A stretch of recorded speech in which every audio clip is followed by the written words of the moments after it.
At this time, I'm also thinking of all those whose lives have been affected by cancer. For everyone facing this disease, in whatever form, please do not lose faith or hope. You are not alone. Good morning to you. As Catherine is praised for going public with her diagnosis, we'll hear why she decided to record that message more than a couple of weeks ago. Also coming up today, why Josh must win. It's the new game show tonight with a big twist. Pete Wicks is here to tell all. Then... The winner of Celebrity Big Brother 2024 is... David! Oh my God! I told you, man. He's the man with the legs. Joining me for his first interview, David Potts is right here live. And they were back on Saturday night. We've big news about Ant and Dec's series finale.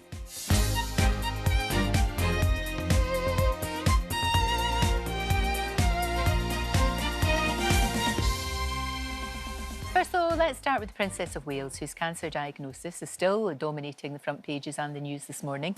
Royal Editor Russell Myers joins me alongside our Dr. Hilary. She kind of had to do this. It was absolutely, which is a shame that she had to, but it was absolutely pitch perfect, wasn't it? Yeah, it really was. It I mean, was. anyone who has seen the video that she put out on the Friday evening will not be failed to have been totally moved by it. It's absolutely heartbreaking. beautiful. I mean, you look at the way that she spoke about contemplating with William telling their 3 young children. I think that resonated with a lot of people. Absolutely. And what I will say is that the way that she put her arm around everybody else that is suffering from this wretched disease, not only if you're suffering, but your family members, I think a lot of people really felt for her in that moment. So we've had a statement from Kensington Palace over the weekend, both Kate and William saying about how enormously touched they were to receive all these messages from around the world. And there have been a sort of cascade of goodwill towards them, and you know that is sort of the mark of the people that they are. And I think that when you look at what's happened over the last few weeks, the conspiracy theories that have raged out of control, they've been outlandish, they've been hurtful. Unfortunately, the palace didn't get ahead of it, or they couldn't at the time. But hopefully, this will go some way to really sort of stemming the tide. As it were. They're still out there. The nutters, They are, unfortunately. The nutters are still being nutters. You know, going on about her jumper and whatnot. And you think, oh, for goodness sake. Yeah. Just shut up. Well, this is the time now to, you know, they've asked for respect, for privacy, and I think that this is a natural sort of moment. You were saying, though, that she was going to do it a couple of weeks ago. You know, she had the idea a couple of weeks ago that she wanted to talk. Well, it's interesting that you know, the palace have told me that that was the plan a couple of weeks ago, that she didn't have any help from the aides. You can imagine people sort of beavering away, speechwriters. She did it all on her own. She wanted to do the video to make it really personal.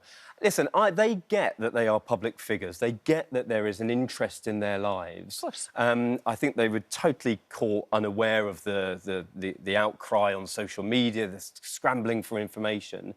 But by doing this, she has made not only a public statement, but laid herself bare, really, talking about her private medical history. And, of course, we had that story last week about there's people allegedly at the hospital where she was treated trying to access her personal information. I know, it's horrible. Now, that may have been in the background, unfortunately, but it was all about the children. The children have broken up from school. She wanted to be able to tell them herself and then to go and sort of have a bit of R&R, if you will, over the Easter holidays. So we wish them well. We do, and I want to get back to some of the messages, but because some of them are absolutely delightful. Yeah. And there's a very special one as well. But Hilary, she talked about preventable chemo. What does that actually mean? What's going on there? OK, so when we talk about adjuvant chemotherapy, it's chemotherapy that's used in conjunction with other treatments, such as surgery. Right. So, for example, a woman with the breast cancer might have chemotherapy before surgery to mop up any seeds of cancer which have spread beyond the original tumour. Right. Or it might be secondary to the surgery, again, as an insurance policy, just in case any seedlings of cancer have spread to lymph nodes or in the bloodstream elsewhere. So that's chemotherapy, and it's like an insurance policy, you know, just in case any cells that haven't been picked up by surgery are dealt with. Okay. Now, in many cases, many cases, somebody without any cancer symptoms, having treatment, surgical treatment for something benign, would have that part of the body removed, that part of an organ removed, but subsequently, as a matter of routine, it would be looked at under the microscope many, many times to see if there are any cancer cells there. And in this case, it sounds like some cancer cells have been discovered, which is not at all unusual. Okay. And they've said, right, we just need to take on board that insurance policy and make sure she gets some adjuvant chemotherapy to mop it up. What people don't know generally is that all of us, every single one of us, have cancer cells in our body all the time. Our immune system mops them up. We have trillions of normal cells in our body, and one or two of them occasionally will reproduce themselves unfaithfully. The DNA will go wrong. That's a cancer cell. It'll float around. Our immune system mops it up. We stay healthy. Sure. So, you know, we shouldn't read too much into, oh, a few cancer cells have been discovered, chemotherapy for insurance. It is exactly that. It's an insurance policy, and the expectation, as we heard from Kate herself, is that she's going to be OK. That's what she told her children. That is very good. One of the things that I thought was very endearing was the fact that King Charles, who was in the same hospital at the same time, was toddling down, in the words of the pals, toddling down the corridor to just go in and have a wee word. And I think the two of them have become... They're close anyway, but they've become even closer. Well, they have. I mean, we've seen it firsthand, sort of their bond over the last few years. Tremendous amount of respect from Charles to Kate and the way that she's handled not only the family, but the business of royal life as well. And they shared a lunch together on the Thursday. I mean, let's not forget that the King is undergoing his own cancer treatment. He's been away from duties. And now, of course, the Princess of Wales as well. It's an absolutely unprecedented time. But hopefully they can come together and the rest of the family can come together for them, because it's going to be quite a testing time. No, it is. Well, sadly, cancer is no respecter of age, status, class, status, anything. You know, and, of course, the chemo will make her feel a little bit rough. I mean, she'll get tired. You know, some people get a bit of nausea, a bit of vomiting. So we really need to... These trolls need to leave her alone now. They do. Let her do we have what been she saying feels this like for doing. ages, that for goodness sake, just leave, just behave, Absolutely. just behave. You talked about lots of messages of support, and they've been overwhelming, haven't they? They have. I mean, the King is putting out himself saying about how proud he was of her. We had James Middleton, her brother.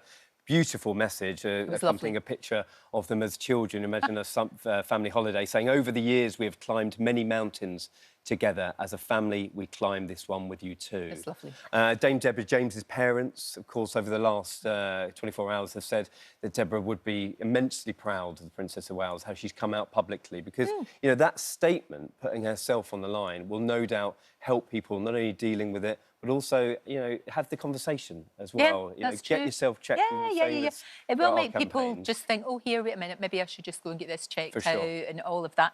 Now, I'm sure you all remember Mila Snedden. We all remember lovely Mila. She met Kate while she was being treated for cancer during lockdown and wanted to share her support for the princess. So little Mila, who's a princess herself, sent us this message. Hi Catherine, I'm sorry to hear that you're not feeling well just now. Just to let you know that I'm thinking about you and I hope you get better soon. Mwah.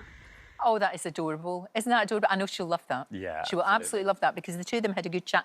And I always remember that photograph of Mila when she was looking out remember she was looking out the window, and there was her dad during lockdown. Her dad couldn't be in the house with her for... Remember those days? It's one of the searing images of the lockdown, isn't it? And then Kate used that image in her book, Hold Still. And interestingly, this message from the Princess of Wales is 2 years since Mila has been in remission. So, you know, there is the wheels are turning, I think. And hopefully Kate will take that on board and all the good messages that have been put forward. Well, we send her all of our very best, of course we do, all of us, and I'm sure you do too. Well, since Kate shared her news, you might have seen this picture online. It's beautiful. It was shared by Davina McCall and many, many other people. Well, the illustrator behind that gorgeous, gorgeous image, Lucy Claire Dunbar, is right here now. Now, you're going to actually do one for us right now that we're going to sort out and send over to the palace, because I think when you're not well and you're going through a tough time, you need things like that. It just makes you feel better. That's beautiful. It's love that gets us through. It's lovely. It's really, really lovely. And I think that's gorgeous. So what are you thinking about? Well, we've worked together. I've been chatting to you all, and I think we're going to just try and create something to show, just as she was saying, that there's always hope, and we're really all in this together. And I think she gave so much hope to everyone just by saying that. So hopefully we can put something together Fantastic. that captures that. And That's a lovely message, isn't it? It's absolutely beautiful. I will let you get on because we're going to catch up later and we can talk about some of the other illustrations that you've done that have meant so much to so many people. I'll let you get on with it though. Thank you very much. Right. Thanks so much for all your messages this morning, talking about Catherine, the Princess of Wales. Paul says, such a brave, warm and selfless announcement, of course, that she made there. Get well soon, Kate, stay strong. Matt says, thoughts and wishes with Catherine and all the family. As for the conspiracy theorists, well, you should be ashamed. Time to give this family the privacy they deserve. And loads of you are saying exactly the same thing. And Chris says, Catherine, we're so sorry, we're praying for you. Yep, so many of you just wishing... We'll send them all to her. We'll send them all to her. Of course we will. So many. Thank you for taking the trouble to get in touch. And now staying with Catherine, we were talking earlier about this illustration, which has gone viral. Isn't it beautiful since that announcement? The artist behind it, Lucy Claire Dunbar, has been drawing a new piece for us. We're going to send it to the Palace this morning. So let's have a look at this one. Oh, that is gorgeous. Going to read me out what it says on the bottom? together we find the strength to know we never walk alone. That's great. That's really good. And you know, that sort of sums up what she was saying in her speech as well. You know, when she made the announcement, she was kind of saying to everybody, you're not by yourself. You don't go through this on your own. Your family, your friends, everybody's behind you. Everyone's behind you. That'll mean an awful lot. I know your illustrations do mean an awful lot to people. We've seen ones that you've done over the years, and they're beautiful. The Queen one was great. The one for the Queen. Look at that. Was just, see, I remember seeing that online. Thank you for everything. There's the Queen.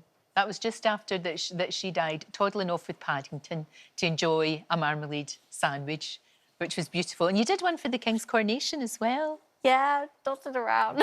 That's lovely. Just moments that are so inspiring. I really like how you do it, though, where we're behind them, following them. It's obviously very deliberate. Yeah, and I think it kind of invites the audience, I don't know, like the viewer in more, because you can make up your own narrative to almost what's going on, which is what I like. I think you can put your own kind of personal feelings into it, I think. Oh, it's lovely. And you did one for our Hannah as well, our lovely Hannah. Yes. Our gorgeous producer, who was, of course, behind Change and Check. And that there is just lovely.